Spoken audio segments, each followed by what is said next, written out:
Spargs, a 46-point win over Fremantle. How's the group feeling after that one? Yeah, really pleasing win.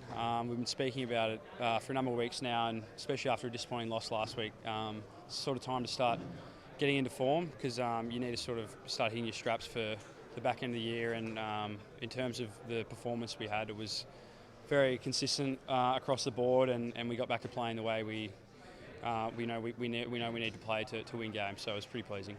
Bit of a wet surface out there. How do you find the conditions? Yeah, it's I wasn't sure. I had my screw-ins and then didn't end up putting them on, and a few times we've sort of slipped over here. So it's definitely something you need to consider. But yeah, we got used to it. When it starts raining, you play into that a little bit. So it wasn't too much of an issue. Last time you played Freo, massively down in inside 50s, massively up tonight. That must be a really good impact as a small forward. Yeah, that's right. Sort of both us and Freo sort of play a similar way. It's about keeping the ball in your forward half. So yeah, really pleasing that we could sort of get the game on our terms from the start, and we were really consistent, and yeah, pretty happy considering it was a four-quarter effort and we could keep it in our half most of the game. So yeah, when you're getting those sort of looks, it's hard not to be able to sort of put a good score on the board.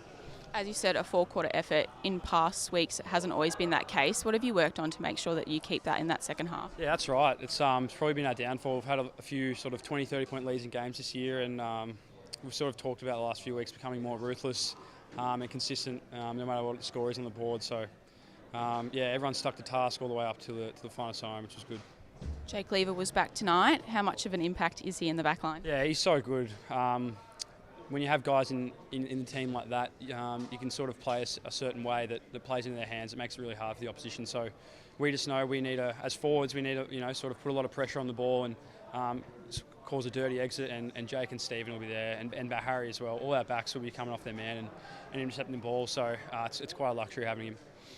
As a small forward who does the little things that help others, it must feel good to hit the scoreboard yourself. Yeah, that's right. I've probably haven't been having many looks at goal this year, which is not ideal, but sort of don't try and think about that too much. But I thought tonight the reason I sort of got a few looks at goal was the building blocks of my game were really strong, and that's something I work on each week. So it's good to get a bit of a lick of the ice cream.